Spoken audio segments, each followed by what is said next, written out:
Voy a tomar lectura de los primeros 3 versículos. El Apocalipsis 14:1 dice: Después miré, y he aquí el Cordero estaba en pie sobre el monte de Sión, y con él 144,000 que tenían el nombre de él y de su Padre escrito en la frente.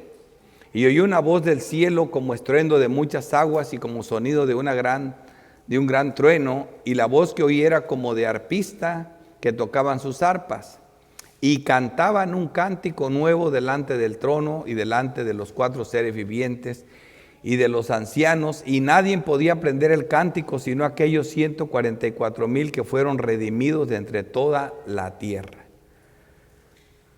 Bueno, como introducción, lo primero que vamos a ver, cómo le cuesta al creyente el creer lo bienaventurados que somos en Cristo. Es algo que cuesta mucho, hermanos. Hay a veces un pesimismo entre los creyentes, constantemente, además, porque nada en la Reforma se da mucho. Somos unos gusanos, soy una basura, soy de lo peor, ¿verdad? Y cuando la Biblia nos sorprende el cambio que ha hecho Cristo en nosotros, ni nosotros lo creemos, ni nosotros mismos lo creemos. Vemos verdaderos creyentes tratarse de lo peor, ¿verdad? Y también vemos a otros creyentes, a otros que dicen que son y no son, tratarse de lo mejor. Se creen hijos del rey, se dicen dioses juniors, se dicen de todo. O sea, están en una situación de arrogancia y ni siquiera son creyentes. Entonces, ¿qué es lo que está pasando? Bueno, mientras que haya esa confusión y que el verdadero creyente siga creyéndose un gusano y siga creyéndose un miserable, y mientras que los que no son creyentes se crean en el cielo, se crean con una relación de declarar las cosas y hacer todo lo que quieren, el diablo estará contento. Porque ambas cosas es una cosa increíble. Por eso, a manera de introducción, voy a usar un texto que les es fresco en sus mentes. Lo trajo el pastor Javier, Hebreos 2, el versículo 7. Solo para que vean cómo le cuesta al hombre creer cuando Dios lo exalta. Dice: pero alguien testificó en cierto lugar diciendo: ¿qué es el hombre para que te acuerdes de él? ¿O el hijo del hombre para que le visites? Y estas palabras son las que suenan muy fuerte a nuestros oídos. Le hiciste un poco menor que los ángeles, le coronaste de gloria y de honra, y le pusiste sobre las obras de sus manos, todo lo sujetaste bajo sus pies. Son palabras muy fuertes. Veamos, esta realidad es en Cristo, algo que ocurre en Cristo, usando para este mismo entendimiento. Veamos en Efesios 1:20. Vemos algo que dice: la cual operó en Cristo, resucitándolo de los muertos, que es algo gloriosamente grande, y sentándolo a su diestra en los lugares celestiales. Esto visto en Cristo lo aceptamos y lo vemos normal, ¿verdad? Pero cuando esto es aplicado a nosotros, hermanos, la mente choca. Mira lo que dice Efesios 2, versículo 4. Pero Dios, que es rico en misericordia por su gran amor con que nos amó, aun estando nosotros, sí, hermanos, muertos en pecados. Esta era nuestra situación, muertos en pecados, gusano de Jacob. Dice: nos dio vida juntamente con Cristo. Y esta palabra entre paréntesis: por gracia soy salvo. Pero mira esto: y juntamente con él nos resucitó. Wow, oigan eso, nos resucitó, pero eso no es todo. Y asimismo nos hizo sentar en los lugares celestiales con Cristo Jesús. Wow, ¿verdad? Ahí como que no estamos preparados para esto. Y por eso el texto donde voy a apoyar el mensaje no es nada menos. Lo voy a apoyar en Romanos 6:6. El texto dice así: como también David habla de la bienaventuranza del hombre a quien Dios atribuye justicia sin obras. Cuando la Biblia da una bienaventuranza, le está diciendo una bienaventuranza del cielo es solamente para personas redimidas, personas que van al cielo, que es la gloria o el beneficio más grande otorgado a un mortal en la tierra. Que Dios tenga misericordia de él. El Salmo 32:1 dice: bienaventurado aquel cuya transgresión ha sido perdonada, cubierto su pecado. Y luego dice el 2: bienaventurado el hombre a quien Jehová no culpa de iniquidad. aquellos con que estén muertos en delitos y pecados les da vida. Dice, y en cuyo espíritu no hay engaño. Wow. Pero ¿quién de nosotros podría decir, pero yo he sido un engañador? Bueno, si estás en Cristo no hay engaño en tu espíritu. Dice, no hay engaño, dice. Y lo mismo decía Jesús en las bienaventuranzas de Mateo 5, ¿verdad? Que heredaremos la tierra, los mansos. Así que con esto de introducción, solamente de qué voy a hablar, porque vamos a hablar de la exaltación de la iglesia y vamos a cerrar el cuarto paralelo progresivo. Estamos viendo una guerra entre Cristo y el anticristo, donde Cristo gana. Entrando en el capítulo 11 comenzamos un ataque frontal entre Cristo y el mismo Satanás y sus colaboradores, sus secuaces, que son el anticristo y el falso profeta. Y ahora estamos cerrando el paralelo donde vemos la iglesia exaltada ganando y el fin del mundo otra vez, para comenzar el quinto paralelo. Así que este es el bosquejo, los 144,000 redimidos de toda la tierra. La otra sería protección para su iglesia y destrucción para sus enemigos. El tercer punto sería la segunda venida de Cristo a cegar la tierra. A cegar la tierra. Comenzamos. Los 144 redimidos de toda la tierra. Apocalipsis 14, versículo 1. Después miré, he aquí el Cordero estaba en pie sobre el monte Sión, y con él 144,000, que son los mismos que vimos en Apocalipsis 5, ¿verdad? Entre medio de los sellos, entre el sexto sello y el séptimo sello.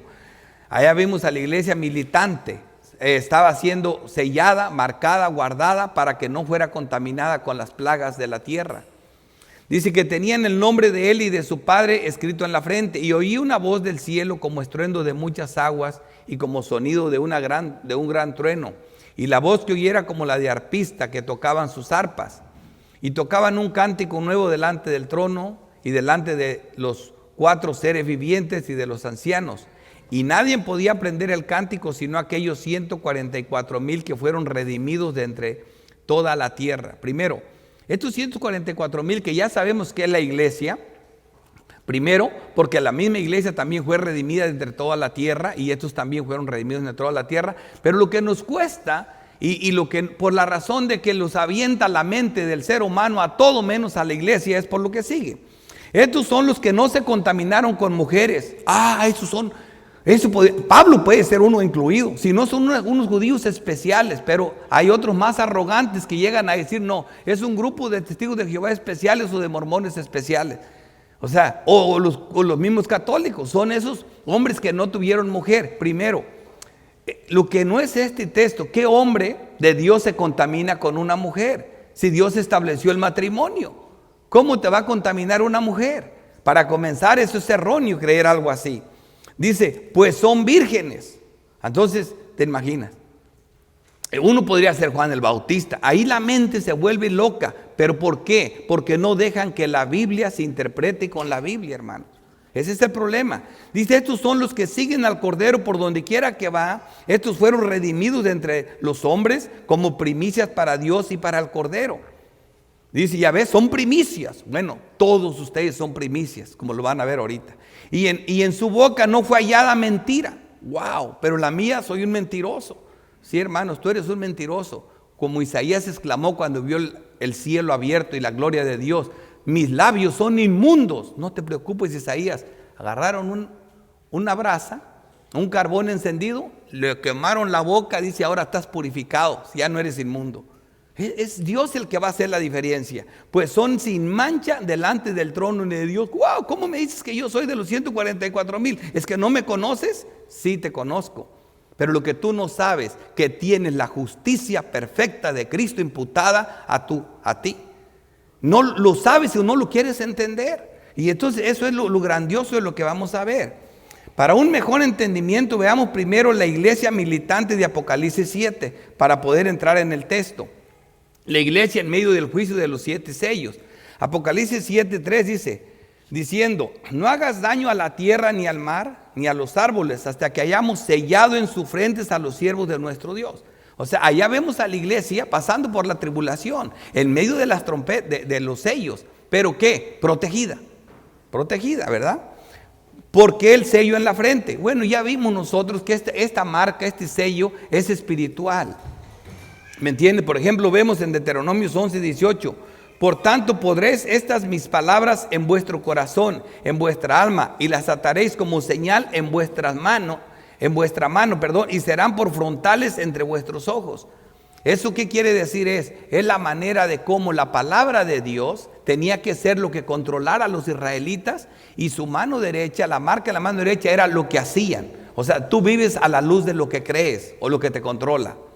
En Apocalipsis 13:16 dice: y hacía que todos, pequeños y grandes, ricos y pobres, libres y esclavos, se les pusiera una marca en la mano derecha y en la frente. ¿Qué? Es lo mismo.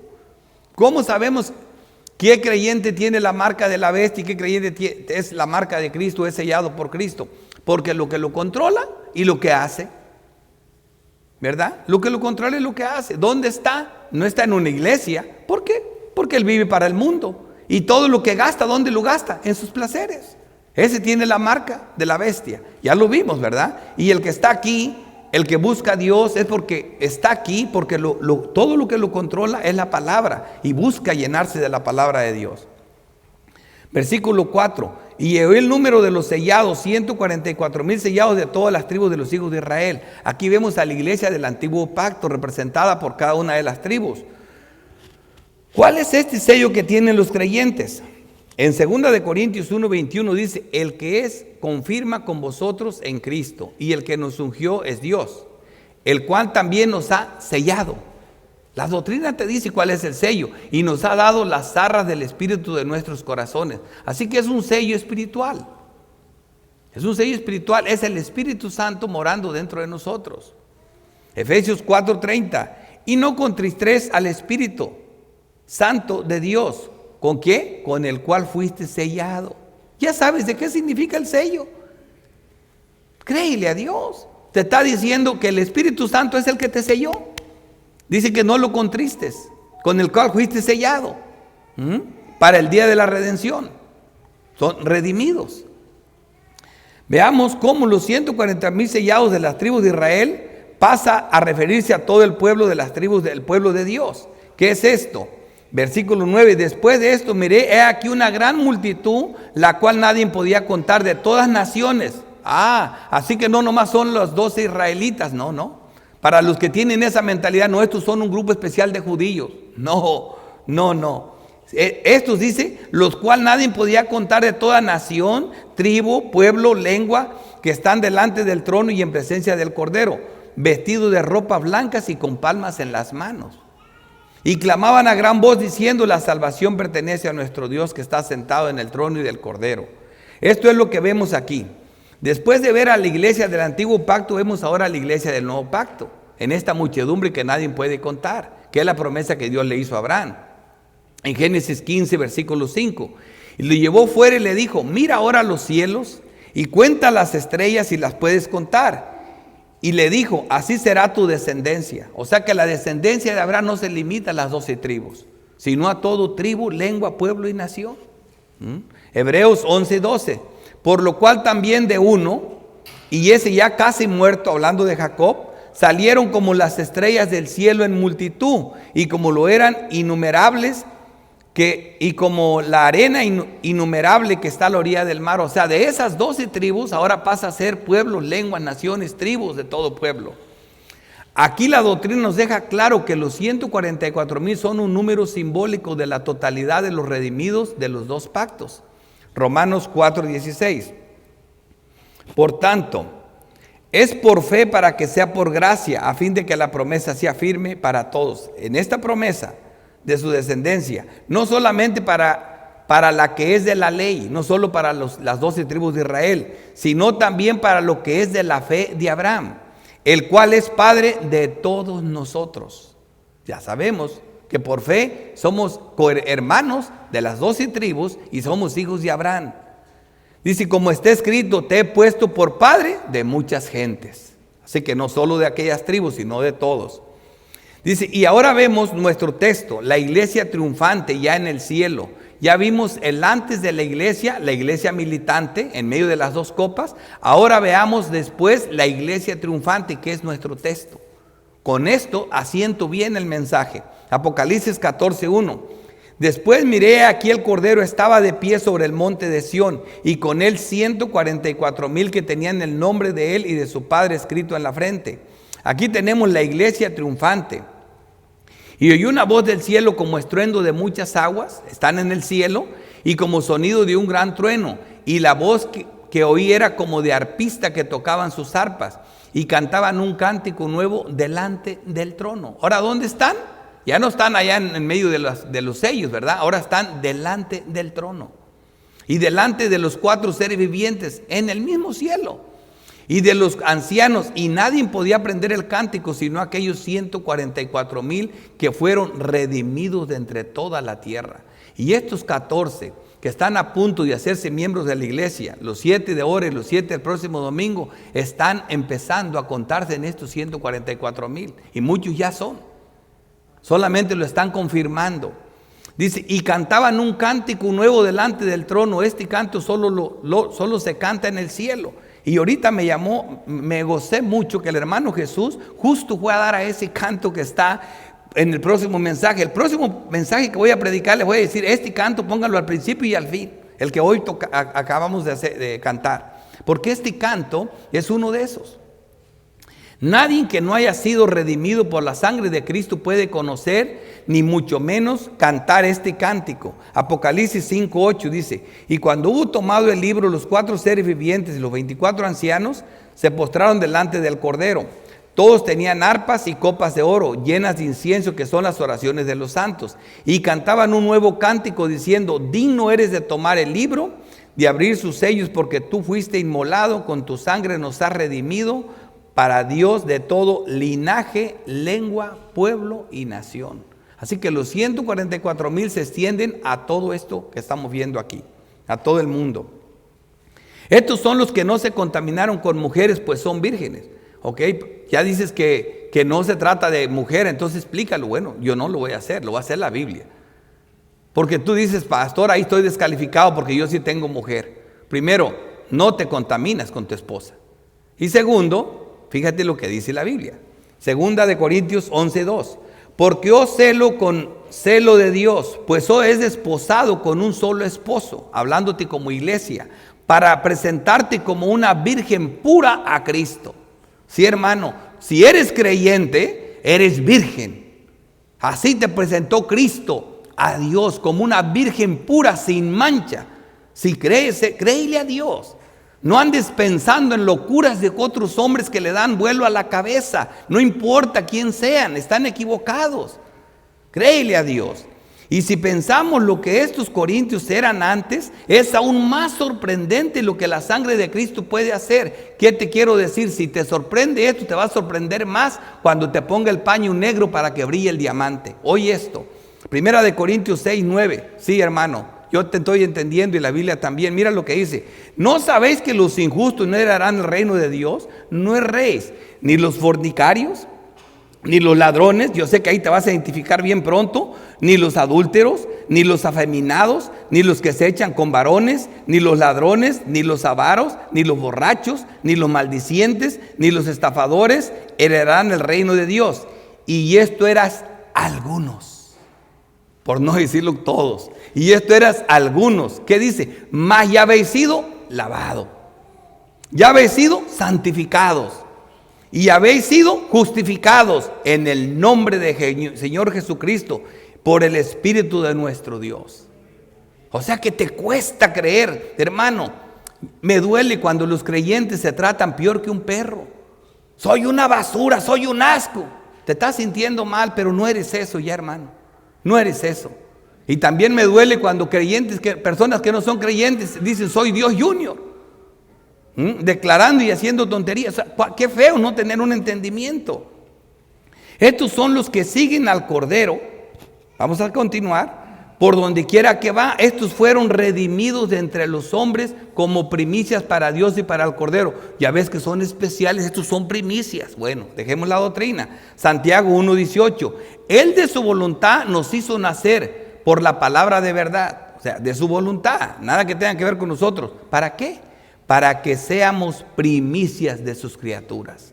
Así que también tú eres primicia. No, fíjate ahí, versículo 5. Y en sus bocas no fue hallada mentira, pues son sin mancha delante del trono de Dios. Ahí, pastor, es donde yo no puedo ser de los 144,000. Mira lo que dice la doctrina, Efesios 1:4. Según nos escogió en Él antes de la fundación del mundo, para que fuésemos santos y sin mancha delante de Él. Eso es lo que hace el Señor, para que seas santo y sin mancha. Si Él te dice que no la tienes, es porque no la tienes. O estás menospreciando la bendita justicia de Cristo. Efesios 5:25. Maridos, amar a vuestras mujeres. Y aquí te dice cómo lo hizo Cristo. Así como Cristo amó a la iglesia y se entregó a sí mismo por ella. Esta es la relación de Cristo y la iglesia. Para santificarla, o sea, por eso eres santo, porque Él te santificó. ¿Cómo lo hizo? Habiéndola purificado en el lavamiento del agua por la palabra. Por la palabra. A fin de presentársela a sí mismo una iglesia gloriosa. Cuando vemos nosotros que nos coronó de gloria, decimos, no, ese no puede ser yo, ese es Cristo. Una iglesia gloriosa. ¿Se me entiende? Que no tuviese mancha, ni arruga, ni cosas semejantes, sino que fuese santa y sin mancha. Santa y sin mancha. Eso lo dice la palabra. A veces no creemos todo lo que Dios ha hecho en nosotros. Efesios 2:14. Haced todo sin murmuración ni contiendas, para que seas irreprensibles, sencillos hijos de Dios, sin mancha en medio de una generación maligna y perversa. Ahora, por último, unamos los dos pueblos tal y como la doctrina lo afirma. Gálatas 3:29. Si vosotros sois de Cristo, ciertamente linaje de Abraham sois y herederos según la promesa. O sea, cualquier persona que diga, son un grupo especial de judíos, ahí se mencionaron todas las tribus. Sí, esa es una parte de la iglesia y la otra parte somos nosotros. Así que esto es la unión de los dos pueblos. Esos somos hijos de Abraham, ellos y nosotros. Romanos 9:6. No que la palabra de Dios se haya fallado, porque no todos los que descienden de Israel son israelitas. No ser hijo en la carne de Abraham te hace israelita, sino por ser descendientes de Abraham. Son todos hijos, sino en Isaac te será llamada descendencia. Esto es, no a los que son hijos según la carne son los hijos de Dios, sino que los que son hijos según la promesa son contados como descendientes. ¿Ves qué palabra tenemos, hermanos? Esta es la enseñanza. Estoy predicando Apocalipsis, sí, no me ha salido del libro de Apocalipsis. Entonces, ¿por qué anda por toda la doctrina? Porque la doctrina interpreta Apocalipsis. La mejor prueba para probar que los 144,000 no se trata solo de Israel, sino de la iglesia de los dos pactos. Romanos 11:25. Porque no quiero, hermanos, que ignoréis este misterio, para que no seas arrogante en cuanto a vosotros mismos, que ha acontecido a Israel endurecimiento, a Israel según la carne, en parte, hasta que haya entrado la plenitud de los gentiles. ¿Ves? Los gentiles entraron a formar parte de los 144,000 y luego todo Israel será salvo. Ya sabemos cómo de los dos se hizo uno solo pueblo. Hasta aquí no creo que les haya quedado duda de quiénes son estos 144,000. Así que son ustedes, la iglesia de Cristo, y son estos hermanos que van a formar parte. Sí, hermanos, Dios nos cuenta y alégrense de ser miembros de una iglesia. Ay, que yo eso de la membresía como que no me cae bien. ¿Dónde lo encuentran en la Biblia? Yo lo encuentro en la Biblia. No se alegren de que echen afuera demonios. No se alegren de que curan milagros, de que levantan muertos. Gócense de que sus nombres están escritos en el libro de la vida. Y ustedes van a ser escritos en ese libro. O sea, no crean que me estoy acoplando a lo que va a pasar, sino que se presta. Segundo punto, protección para su iglesia y destrucción para sus enemigos. Versículo 6. Vi volar por en medio del cielo otro ángel que tenía el evangelio eterno para predicarlo a los moradores de la tierra, a toda nación, tribu, lengua y pueblo. Siempre la importancia de predicar el evangelio, diciendo a gran voz: temed a Dios, dale gloria, porque la honra de su juicio ha llegado, y adorad a aquel que hizo el cielo, la tierra, el mar y las fuentes de las aguas. Así que predicar el evangelio, la gran comisión de todo creyente, es el mandato de Cristo. Es algo importantísimo. En Mateo 28:18 dice: Jesús se acercó y les habló diciendo: toda potestad me es dada en el cielo y en la tierra. Ya te al hombre fuerte, ya podemos saquear su casa. Dice, por tanto, id y haced discípulos a todas las naciones, bautizándolos en el nombre del Padre y del Hijo y del Espíritu Santo, enseñándoles que guarden todas las cosas que os he mandado. Y aquí yo estoy con vosotros todos los días hasta el fin del mundo. Las últimas palabras de Cristo antes de ascender a los cielos. Es nuestra comisión. Por eso aquí vemos en el texto lo mismo. Siempre se le recomienda a la iglesia, sí, estás en tribulación, predica. Si estás en problema, predica. Nadie cree, sigue predicando. El que da vida es Dios. Lo que Él mismo hizo, Mateo 4:23, recorrió Jesús toda Galilea enseñando a las sinagogas de ellos y predicando el evangelio del reino y sanando toda enfermedad y toda dolencia en el pueblo, predicando. Lo vemos por todas las escrituras, predica, predica, predica. Romanos 10:8, más que dice, cerca de ti está la palabra en tu boca y en tu corazón. Esta es la palabra de fe que predicamos. Que si confesaras con tu boca que Jesús es el Señor y creyeres en tu corazón que Dios lo levantó de los muertos, serás salvo. Y nosotros ya sabemos lo que eso significa. El creer que es el nuevo nacimiento, es el Espíritu Santo que Dios nos da dentro de nosotros, ¿verdad? Y el confesar que son las obras que haces una vez que creíste. Versículo 14 dice de Romanos 10, ¿y cómo pues invocarán a aquel en el cual no han creído? ¿Y cómo creerán en aquel de quien no han oído? ¿Ves la importancia de predicar? ¿Y cómo oirán sin haber quien les predique? ¿Y cómo predicarán si no fueren enviados? Hermanos, cuando las personas se salvan, no se salvan por cualquier predicación.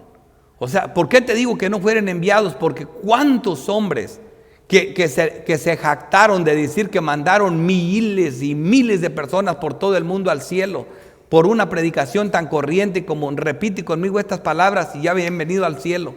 ¿Cuántas veces esa es la mentira? Por eso, si no fueran enviados, ¿quién te dijo a ti que tú eras eso? Ellos, por el afán de tener más hijos espirituales, fuerzan a las personas a decir una frase y decir, apuntan su nombre, otro hijo que tengo en el evangelio, otro hijo que engendré en el evangelio. Mujeres diciéndole a la congregación, yo soy tu madre espiritual. ¡Qué asquerosidad! ¿Sí me entiendes? No saben lo que están diciendo. Y por todos lados eso. ¿Cómo pues invocarán a aquel en el cual no han creído? ¿Y cómo creerán a aquel que no han oído? ¿Y cómo irán sin haber quien les predique? ¿Y cómo predicarán si no fueren enviados? Hermanos, como está escrito, cuán hermosos son los pies de los que anuncian la paz, de los que anuncian las buenas nuevas. Yo siempre les digo, hermanos, que si no fueres enviado, por ejemplo, yo recuerdo mucho en las series romanas, que todos ustedes lo han visto, cuando un gordo se para arriba de una piedra y viene de parte del César y se pone a dar un discurso ahí que el César dijo esto y lo otro y todo el mundo está enfrente de él. Ahora, le ponen atención porque a veces el César ordenaba muerte, a veces el César ordenaba comida, a veces ordenaba liberación, a veces juegos, a veces diversión y ellos estaban contentos. Ahora, ese gordo no valía nada, pero el que lo mandó lo valía todo. Así que como lo enviaban le ponían atención porque sabían quién lo envió. Por eso ese texto dice, ¿y cómo predicarán si no fueran enviados? Hay que predicar la verdadera palabra, la que transforma y la que salva las vidas. Apocalipsis 11:3 dice, y daría a mis dos testigos que profeticen por 1260 días vestidos de cilicio. 1260 días es el tiempo desde que Cristo se fue hasta que regrese. La iglesia predica. Versículo 8. Otro ángel lo siguió diciendo, ha caído Babilonia, la gran ciudad, porque ha hecho beber a todas las naciones del vino de su furor, de su fornicación. Esto es la destrucción del mundo. Y el tercer ángel lo siguió diciendo a gran voz, si alguno adora a la bestia y a su imagen y recibe la marca en su frente y en su mano, no esto es que vivir a la luz del mundo, vivir como el mundo vive. Dice, y él también beberá del vino de la ira de Dios, que ha sido vaciado puro en el cáliz de la ira. Serán atormentados con fuego, y estos son características del infierno, y azufre, delante de los santos ángeles y del Cordero. Y el humo de su tormento sube por los siglos de los siglos. Ahí el gusano no muere. Y no tienen reposo ni de día ni de noche los que adoran a la bestia y a su imagen, ni nadie que recibe la marca de su nombre. Las consecuencias de no estar en Cristo y hacerle caso al anticristo, o al falso profeta son terribles. Aquí se mencionan varias características del infierno, conocemos otras, como cuáles. Por ejemplo, Marcos 9:47. Si tu ojo te fuera ocasión de caer, sácalo, mejor te es entrar en el reino de Dios con un ojo que teniendo dos ojos ser echado al infierno. Y mira la característica del infierno, donde el gusano de ellos no muere y el fuego nunca se apaga. Es lo mismo que vimos, Apocalipsis 9:6. En aquellos días los hombres buscarán la muerte. En el cielo la buscarán, pero no la hallarán. Ansiarán morir, pero la muerte huirá de ellos. Ahí nadie se muere. Ahí es tormento eterno porque pecaron contra un Dios eterno. Y eso es lo terrible de adorar a la bestia, de caer en el engaño del anticristo y del falso profeta, que ya vimos mucho de ellos. Versículo 12. Aquí está la paciencia de los santos, los que guardan los mandamientos de Dios y la fe de Jesús. Aquí vemos cómo es Dios. Aquí vemos cómo el creyente persevera solo porque Cristo a través de su Espíritu lo preserva. Por ejemplo, vemos paciencia en este texto, templanza, dice guardan, paciencia, y dice la palabra, aquí está la paciencia de los santos, y luego dice los que guardan, templanza, dice los mandamientos de Dios y la fe de Jesucristo. Mandamientos de Dios, benignidad y la fe de Jesucristo. Por lo menos 4 de los atributos del Espíritu Santo estamos viendo aquí, para probar que es Dios haciéndolo en nosotros. ¿Qué es esto? Sino los frutos del Espíritu Santo enviados por Cristo. En 2 de Tesalonicenses 1:4 dice, tanto que nosotros mismos nos gloriamos de vosotros en la iglesia de Dios por vuestra paciencia y fe en todas vuestras persecuciones y tribulaciones que soportáis. Sí, la iglesia protegida, la iglesia persevera porque Dios la está preservando. Oí una voz desde el cielo que decía, escribe, bienaventurado de aquí en adelante los muertos que mueren en el Señor. Sí, dice el Espíritu, descansan de sus trabajos porque sus obras con ellos siguen. Sus obras, que es la justicia de Cristo. Me gusta recordarme este proverbio, Proverbios 13:12. Dice que la esperanza que se demora es tormento del corazón, pero árbol de vida es el deseo cumplido. Un día esto va a ser un deseo cumplido. Un día esto va a ser árbol de vida, y árbol de vida no es otra cosa que Cristo mismo, la vida. Que Cristo mismo, la vida eterna. Segunda de Pedro 3:13 dice, pero nosotros esperamos según sus promesas cielos nuevos y tierra nueva en los cuales mora la justicia. La esperanza se demora, pero al final de cuentas es árbol de vida. Sí, mis amados, para el creyente el morir es ganancia y es mucho mejor. Filipenses 1:21, porque para mí, como lo dice nuestro texto, oí una voz desde el cielo que me decía, escribe, bienaventurado de aquí en adelante los muertos que mueren en el Señor. Fíjate, bienaventurados, pero el Señor se murieron, pero murieron en el Señor. Tranquilo, murieron en el Señor, y por eso vas a entender mejor Filipenses 1:21. Porque para mí el vivir es Cristo y el morir es ganancia. Mas si el vivir en la carne resulta para mí en bendición de la obra, no sé entonces qué escoger, porque de ambas cosas estoy puesto en estrecho, teniendo deseos de partir y estar en Cristo, lo cual es muchísimo, no mucho, muchísimo mejor. Hermoso, ¿verdad? Vemos nuestro tercer encabezado. Yo sé que cuando comencé y se oía como que iba a predicar 20 versículos, se miraba la cosa difícil. Pero en este tema, hermanos, no es que sea arrogante al abundar, sino es que ya lo conocen. Ya habíamos hablado de los 144,000. Estos mensajes son claros, son sencillos, no son tan complicados. Por eso no estoy siendo así. La segunda venida de Cristo a cegar la tierra. ¿Cuánto hemos hablado del juicio final? A veces nos lo expresan con la venida de Cristo en juicio, aquí con la venida de Cristo a cegar la tierra, o a veces con acontecimientos como el sol derritiéndose y consumiendo la tierra, enrollándose como un pergamino. Pero al final, aquí se está terminando el cuarto paralelo progresivo. Aquí se termina el mundo, porque el día que venga Cristo a cegar la tierra es el fin del mundo. Versículo 14. Miré aquí una nube blanca y sobre la nube uno sentado semejante al Hijo del Hombre. Ya sabes que esa es la segunda venida de Cristo, que tenía en la cabeza una corona de oro y en la mano una hoz aguda. Ya sabes, la alegoría de la hoz para cosechar, para cegar el trigo. Y del templo salía otro ángel, que clamaba a gran voz, el cual estaba sentado sobre la nube: mete tu hoz y ciega, porque la hora de cegar ha llegado, pues la mies de la tierra está madura. Y el que estaba sentado sobre la nube metió su hoz en la tierra, y la tierra fue cegada. Salió otro ángel del templo que estaba en el cielo, teniendo también una hoz aguda. Y salió del altar otro ángel que tenía poder sobre el fuego, y llamó a gran voz al que tenía la hoz aguda, diciendo: mete tu hoz aguda y vendimia los racimos de la tierra. Primero sacan a los santos, dice, porque sus uvas están maduras. Y el ángel arrojó su hoz en la tierra y vendimió la viña de la tierra, y echó las uvas en un gran lagar de la ira de Dios. Y aquí está lo que le sucede a todo el pueblo que no obedeció a Dios. Dice: y fue pisado el lagar fuera de la ciudad, y el lagar salió sangre hasta los frenos de los caballos por 1600 estadios. Y aquí estamos viendo solo la destrucción. A Cristo sin ninguna misericordia, Cristo en gloria. Para este tiempo, el pueblo de Dios está bien claro, la iglesia, como lo vamos a ver en la otra, el fin del mundo, ya no hay para nadie salvación. Así voy a comenzar en el próximo mensaje. En su primer venida Jesucristo vino a salvar, como lo dice Juan 3:17, porque no envió Dios a su Hijo al mundo para condenar al mundo, sino para que el mundo fuera salvo por él. No así en su segunda venida. No esperen más nada en su segunda venida. No será así en su segunda venida. Así lo vio Isaías en Isaías 63, porque nos cuesta ver a Cristo, a ese que dijo esas palabras, haciendo la segunda parte en su segunda venida. En su segunda venida Él viene así.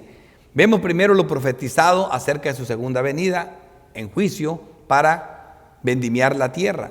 ¿Quién es este que viene de Edom y de Borsa con vestidos rojos? Este hermoso en su vestido, que marcha en la grandeza de su poder. Yo, el que habló en justicia, grande para salvar. Este es Cristo.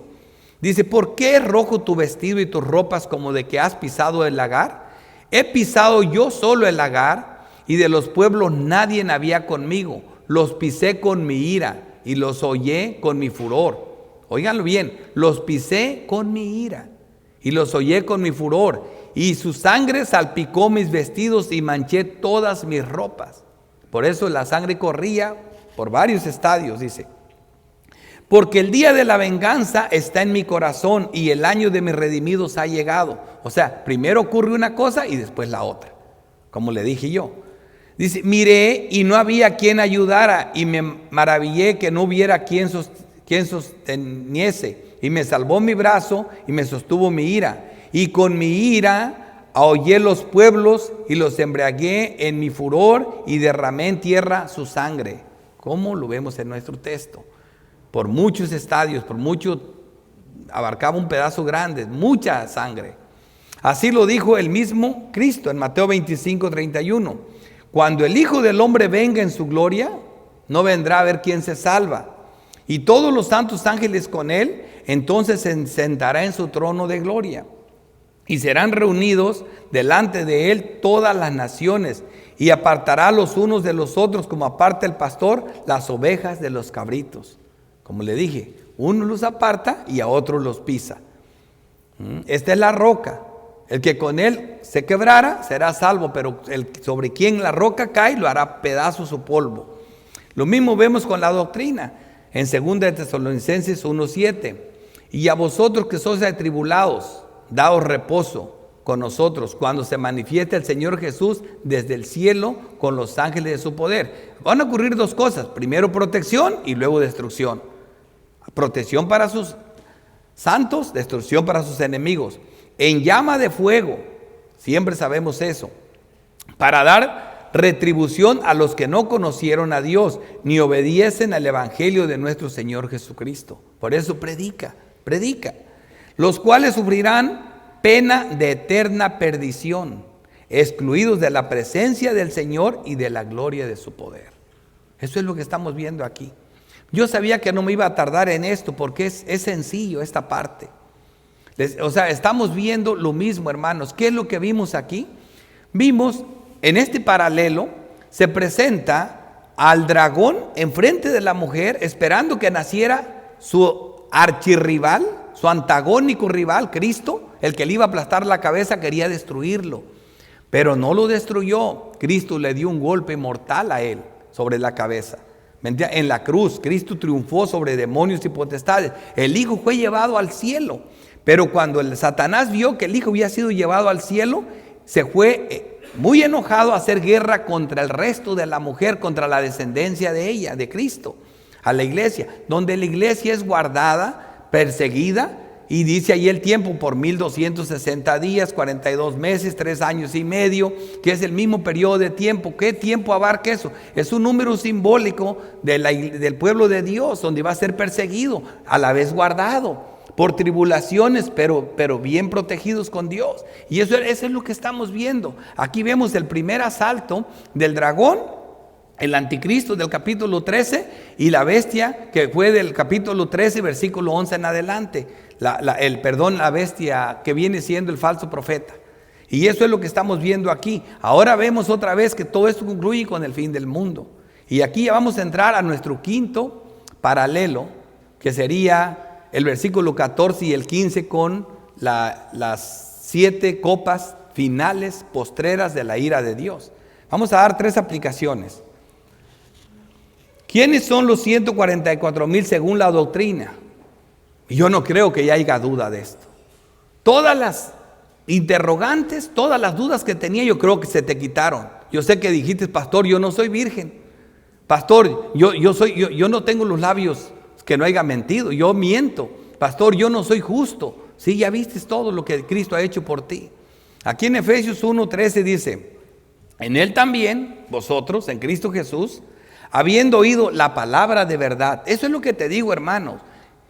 El libro de Apocalipsis, desde que comienza, dice, esta es la revelación de Jesucristo que Dios dio a sus siervos. El Apocalipsis es una carta privada para los siervos de Cristo. Por eso hay tanta gente especulando acerca del libro, porque es privada, está codificada a los siervos. ¿Y cómo lo hizo Dios? La envió, dice, por medio de su ángel. ¿A quién? A su siervo Juan. ¿Quieres la revelación de Apocalipsis? No llegó directamente a ti, llegó a Juan. ¿Y quién es Juan? Autoridad apostólica. ¿Quieres conocer Apocalipsis? Revisa qué dicen los apóstoles de Apocalipsis. No lo interpretes con tu mente o te vas con Daniel, Ezequiel. Allá todo estaba en sombras. Apocalipsis está interpretando a Daniel, a Ezequiel y a todo lo que sepas antes. Créele a la palabra. La doctrina, con los lentes doctrinales puedes entender todas las escrituras. Es bueno tener las herramientas teológicas claras para que no te pierdas. Y aquí vemos nosotros, dice, en Él también vosotros, habiendo oído la palabra de verdad. Eso es lo que yo quiero que oigas. El evangelio de vuestra salvación. Y habiendo creído en Él, fuisteis sellado con el Espíritu Santo de la promesa, que es las arras de nuestra herencia hasta la redención de la posesión adquirida para alabanza de su gloria, o sea, por gracia, por su voluntad. Así que esto es lo que, aquí estás, protegido, sellado, guardado, hasta que Él venga por nosotros. O sea que está bien claro. ¿Quiénes son los 144,000? Ya no lo dudes más. Yo no creo que aquí haya personas que crean que siguen siendo un grupo especial de todas esas tonterías que de judíos o no sé qué. O sea, eso no tiene sentido. Y libros enteros hablando de esas tonterías. Libros y libros. Segunda aplicación. Versículo 9. Dije versículo 9, no tengo el capítulo. Bueno, dice, el tercer ángel lo siguió diciendo a gran voz. Si alguno, obviamente el capítulo que estamos leyendo ahorita, si alguno adora a la bestia y a su imagen, recibe la marca en su frente o en su mano. Eso es el mismo versículo que estamos viendo, el 14. Dice, y 14:11 dice, y el humo de su tormento sube por los siglos de los siglos, y no tienen reposo ni de día ni de noche los que adoran a la bestia y a su imagen, ni nadie que reciba la marca de su nombre. ¿Cuál es esa marca? ¿Cómo saber quiénes son estas personas que van a estar atormentadas y todo esto? Sencillo, ya hemos visto muchas veces cómo es esta marca, cuál es el sello de ellos, la marca de ellos, cuál es la marca o el sello de nosotros, cuál es la diferencia. la doctrina. Son dos textos, voy a traer solo uno, el otro lo he dicho mucho, el otro es Juan, primera de Juan 2, versículo 15 y 16. Este es Santiago 4:4, dice, oh almas adúlteras, esto sí es adulterio, esto sí es fornicación, oh almas adúlteras, sí, a las almas se le está acusando de adulterio. ¿No sabéis que la amistad del mundo es la marca de la bestia? ¿No sabéis que la amistad del mundo es enemistad contra Dios? Efesios 2 dice que Él nos dio vida cuando estabas muertos en vuestros delitos y pecados, cuando vivíamos bajo la potestad del príncipe de la potestad del aire, el espíritu que ahora opera en los hijos de desobediencia. O sea, Satanás está operando en todo incrédulo, así como el Espíritu Santo está operando en todo creyente. Por eso dice el texto, ¿no sabéis que la amistad del mundo es enemistad contra Dios? O eres hijo del diablo o eres hijo de Dios. Cualquiera pues que quiera ser amigo del mundo, se constituye o se declara enemigo de Dios. Bien sencillo, ¿entiendes? Ya sabes lo que les va a pasar a todos los que adoran a la bestia y a su imagen. Ya sabes cuál es su sello. ¿Por qué? Porque los controla el mundo. Viven para el trabajo, viven para hacer dinero, viven para cualquier cosa, para progresar en el mundo. ¿Cuántas personas ahorita, hermanos, hoy en día, es el día más usado para hacer deportes? ¿Cuántas madres y sus hijos están ahorita en los campos soñando que su hijo sea famoso un día en los deportes? ¿Entienden? Y no saben a dónde van, no saben lo que están haciendo. Y yo no estoy diciendo que sea malo hacer deportes. Mi hijo todo el tiempo hizo deportes. El problema es cuando dejamos de venir a la iglesia por los deportes. O sea, ese es el problema. Tercera aplicación. Su segunda venida en juicio. Aquí tenemos en Judas 1:14. De estos también profetizó Enoc, séptimo desde Adán, diciendo, he aquí vino el Señor con sus santas decenas de millares, para hacer juicio contra todos y dejar convictos a todos los impíos de todas sus obras impías que han hecho impíamente y de todas las cosas duras que los pecadores impíos han hablado contra él. O sea, eso del juicio es eminente en todas las escrituras. El Señor viene a agarrar, a hacer cuentas con las personas y viene a juzgar la tierra. Y cuando la Biblia dice que viene para pagarle a uno según lo bueno y lo malo que haya hecho, ya saben ustedes por qué ustedes no se preocupan. Porque tienen la justicia imputada de Cristo y por el pecado de ustedes Cristo murió. O sea, hay cosas que no debemos de olvidar, hermanos, para no achicarnos, pero tampoco se crean más de lo que es. Por eso dice bien clarito, fuiste salvado por gracia, ¿verdad? Por gracia. Y luego bien clarito que la gloria es de Dios. O sea, no por obras. ¿Para qué?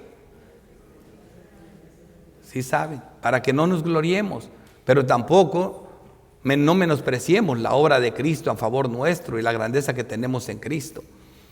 Y para las personas que están sin el Señor, que están sin Cristo, tenemos la obligación de presentarles el Evangelio. El Evangelio es por creer. Mira, hermanos, cuando nosotros decimos que las personas van a ir al cielo porque Dios las escogió, es verdad. Fueron escogidas para salvación, eso es verdad. Y es una verdad que la Biblia enseña. Lo que la Biblia no enseña, y lo oigo decir mucho por ahí, que otros fueron escogidos para ir al infierno. Eso lo intuyes tú. Si es verdad que algunos fueron escogidos para ir al cielo, entonces tú intuyes que los otros fueron escogidos para ir al infierno. Eso no dice la Biblia. Lo que sí dice la Biblia, que el que rechace a Cristo, que aquella persona que no quiera que se le predique el Evangelio, que no venga a Cristo, venir a mí y ser salvos todos los términos de la tierra. El ofrecimiento se les hace. Así que ¿por qué no están aquí? Porque no quieren. ¿Por qué se van a perder? Porque no creyeron. ¿Y por qué tú sí creíste y por qué estás aquí? Porque Dios te escogió. Una cosa no está peleada con la otra. Una cosa no está peleada con la otra, pero la gente, la mente humana pone palabras que no están en la Biblia. ¿Por qué los malos van a ir al infierno? Porque no creyeron. No es porque no. Hay homosexuales, sí se pueden salvar. ¿Se me entiende? Entonces, borrachos, asesinos, criminales se pueden salvar. La sangre de Cristo es suficiente para salvar a cualquiera que cree en Él. Así que el pecado imperdonable es no creer. El que en Él cree y no es condenado, y el que no cree ya ha sido condenado. Ya ha sido condenado, y no tan solo eso, sino que la ira está sobre de Él. La ira de Dios está sobre de Él. Así que no hay excusa, no digas que vas a ir al infierno porque Dios no te escogió. No digas eso. Vas a ir al infierno porque no vienes a Cristo, porque no crees en Cristo. Esa es la diferencia. La diferencia que la Biblia hace, no dice el que escogió o el que no escogió, no. El que cree no es condenado, y el que no cree ya ha sido condenado. Es así lo dice la Biblia. Y eso es lo que predica. No vengas con otras cosas. Porque también mucha gente, no, si no viene aquí es porque está destinado para ir al infierno. A lo mejor eso es verdad, pero eso no es lo que la Biblia te dice que digas. La Biblia te dice que el que cree no es condenado, y el que no cree ya ha sido condenado. Oremos. Padre Santo, Dios Todopoderoso, Creador del cielo y de la tierra, te damos gracias, Santo Dios, por tu palabra. Te doy gracias por estas palabras tan hermosas que nos pones, que en medio de tanta tribulación, de tantos problemas, tu iglesia, Señor, tu iglesia, tu pueblo glorioso, tu pueblo redimido, dándote alabanza y gloria, Señor, de ver lo que has hecho con nosotros y cómo nos ves, Señor. Permite que también nosotros veamos tu gloria, veamos lo que has hecho por nosotros y te adoremos, vivamos vidas piadosas, apartados del pecado, lejos de la maldad, Señor. Que nos sientamos gozosos contigo y que al mismo tiempo seamos embestidos de un poder especial para predicar el evangelio, para corregir, Señor, para instruir, para hablarles de tus grandezas, porque solo en ti hay salvación. Te lo pedimos, Padre, en el nombre glorioso de Cristo Jesús. Amén.